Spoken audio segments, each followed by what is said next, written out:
namni biyya lafaarra amma jiraatutti rakkina akka qabutu dubbiin Waaqayyoo nutti hima. Gooftaan keenya Yesuus Kiristoos hamma biyya lafaa keessa jirtanitti rakkina qabdu, sabni koo garuu jabaadhaa, an biyya lafaa mo'eeraa nuun jedheetu adeeme. Rakkinni keenya amma yoomiitti yoo jennee kutaan sun akka nutti himutti hamma lafarra jirtanitti, hamma gaafa lafarra jirrutti yeroo hundumaa rakkinatu jira jechuudha. Rakkinni bifa isaa geeddarateetu jireenya keenya irratti dhufee wal geeddara. Har'a yeroo rakkinni tokko dabarru hin raawwate rakkinni jenneetu ililchinaa, hin gammannaa, Waaqayyoon galateeffannaa, hin burraaqnaa, obboloota keenyatti himanneetu gammanna. Haa ta'uyyuu malee boqonnaan sun cufamee immoo boqonnaa kan biraatu itti fufa. Rakkina keessaatu baana gaafa biyya lafaa keessaa baanu. Biyya rakkinni hin jirre, biyya gadiraan hin jirre, biyya boo'ichi hin jirre, biyya yeroo hundumaa qannootti, gammachuutti, boqonnaatti, aara galfiitti jiraatan itti adeemaa jirra malee amma biyyi nu keessa jirru kun biyya isa sababa cubbuutiin kufeedha. Iddoo kamiin yoo jiraanne iyyuu Oromiyaa keessa isa jiraannu, Ameerikaa keessa isa jiraannu, biyyi lafaa guutummaan biyyuma rakkinaati. Rakkina isaatu wal caala, rakkina isaatu garaagara malee.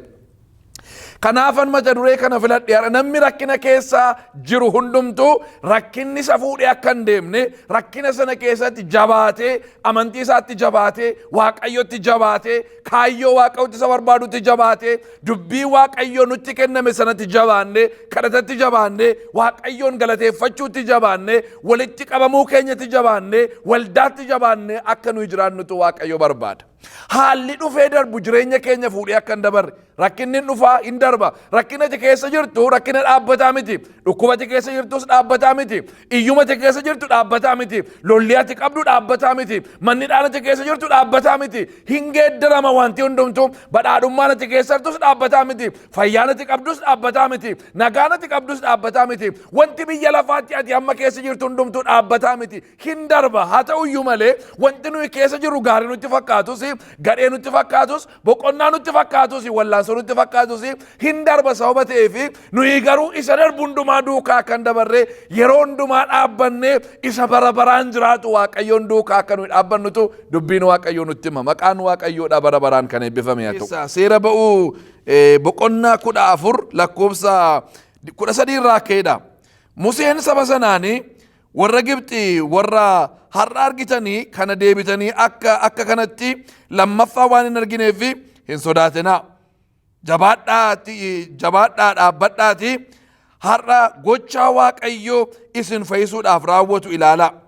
Amma Waaqayyo isiniif hin lola, isinis gabii argadhaa jedheenii jedha. Israa'eloonni Waaqayyo dinqii guddaadhaan biyya Gibxi keessaa isaan baase. Biyya isaan garbummaatti waggaa 430 keessa jiraatan, biyya isaan kana keessaa ba'uu hin dandeenye jedhanii garaatti yaanne keessaatu mootii jabaa, mootii gara jabeessa, mootii hamaa jalaatu Waaqayyo humna guddaadhaan, dinqii baay'eedhaan Israa'eloota baase. Dhahicha gurguddaadhaan mooticha Fari'oonin rukutee hamma hangafa ilma isaanii, hangafa horii isaanii hundumaa ajjeesutti sababa gara jabina isaatiif, sababa inni Waaqayyoon dhaga'uu dideef, dheekkamsiyyuu Waaqayyo biraa dhufee namicha jijjiiruu, namicha deebisuu waan hin dandeenyeef dhumarratti Waaqayyo ajjeechaa guddaa biyya Gibxi keessatti fiduudhaan Israa'elin dinqii guddaadhaan baase. Ariifadhaa ba'aa biyya koo keessaa isaaniin jedhe, ariifatanii biyya sana keessaa ba'ani. Haa ta'uyyuu malee erga isaan karaa jalqabaniitu fardaa fi konkolaataa fe'atee loltoota baay'ee fudhateetu inni gara jabeessa Fari'oon humna isaanii nyaachuu bare sababa ta'eef waggaa 430 guutu. Israa'el humna isaanii nyaachaa, humna isaanii jiraataa, humna isaanii badhaadhanii baramma kana waan jiraataniif Israa'elin garbummaa jalaa baasanii jiraachuun itti argamu waan dideef namichi Fari'oon jedhamu, namichi gara jabeessi kun Israa'elin duukaa bu'ee deebisuudhaaf. Israa'eloonni dhaqanii galaana diimaa bira ga'an jedha dubbiin Waaqayyoodha. Galaana diimaa. Galaana diimaa bira yeroo ga'an dudduuba isaanii galagalanii yeroo laalan immoo Fari'oon konkolaataa fardeeniin waraana jajjabaa fuudhee duukaa fiigaatu jira. Gidduu sanatti dhaabbate Israa'el dudduubaan Fari'oontu jira, fuulduraan immoo galaana diimaatu jira. Yeroo kana Israa'eloonni gara Museetti iyyani. Musee maaliif nu baafte jedhani? Maaliif nu baafte? Garbummaadhuma sana keessa jiraachuu nu wayya. Waaqayyoon nati jettu kun lafa onaa irratti nu fixuudhaafitu iddoo kanatti nu baase, iddoo awwaalchaatu hin jiru moo biyya Gibxi keessa jedhani. Museen yeroo sana Waaqayyotti iyyuu isaa duraan dursa sabicha jajjabeesse.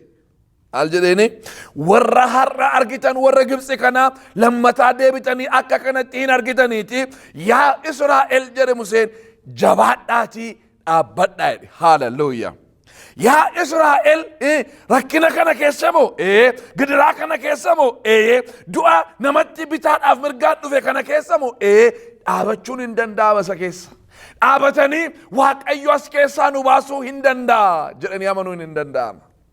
Waaqayyo haala kana hin jijjiira waan hin fakkaanne kana waan geeddaramu fakkaanne kana waan darbamu fakkaanne kana galaana ce'amu waan hin fakkaanne kana waraana irraa hafamuun du'a irraa hafamuun badiisa irraa hafamuun hin fakkaanne kana nama ceesisuu hin danda'a Waaqayyo jedhanii dhaabbatanii amanuun hin danda'amaa jedhe Museen. Ameen. Galanni isaa bara baraan kan Waaqayyo haa ta'u. Kanaaf Museen akka jedhe yaa Israa'el jedhe jabaadhaatii dhaabbadhaa jedhe. Har'a Waaqayyo gochaan isin fayyisuudhaaf jedhee godhu maal godhaa jedhe ilaalaa jedhe. Ija keessanii warra isin booddeedhaan fiigaa jiranii warra Fari'oon irraa kaasaati. Ija keessanii jabina Fari'oon irraa kaasaati. Hammeenya gasaa irraa kaasaati. Gara jabina isaa irraa kaasaati. Ija keessanii galaana fuula keessan dura ciisee jiru kanarraa kaasaati. Ija keessan gara Waaqayyootti ol fudhadhaa jedhe. Dhaabbadhaati wanta Waaqayyo isin fayyisuudhaaf godhu wanta Waaqayyo isin gargaaruudhaaf har'a godhu dhaabbadhaa ilaalaa jedhe. Maqaan Waaqayyoo bara baraan kan eebbifame haa ta'u. Ergasiitu Museenii gara Waaqayyootti iyye. Waaqayyo moo maaliif natti iyyitaa jedheen? Sitti kenneenii si baase miti jedhe. Humnattiinii galaana kana gargarirtu qabdaati. Potenshaaliin saba kana ceesisuudhaaf si keessa jira.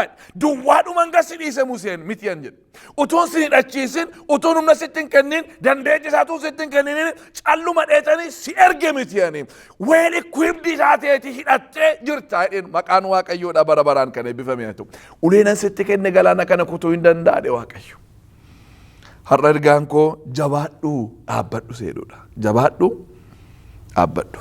Rakkinni hin darbamne sitti fakkaate guyyaan kee sodaadhaan marfamee halkanni kee sodaadhaan marfamee rafanii ka'uun yaaddoo sitti ta'e gadi ba'anii ol galuun yaaddoo kan sitti ta'e jirta. Akkas jedha Waaqayyo Gooftaan jabaadhuuti dhaabbadhu isan si fayyisuudhaaf hojjedhu immoo ilaalisiin jedha Waaqayyo.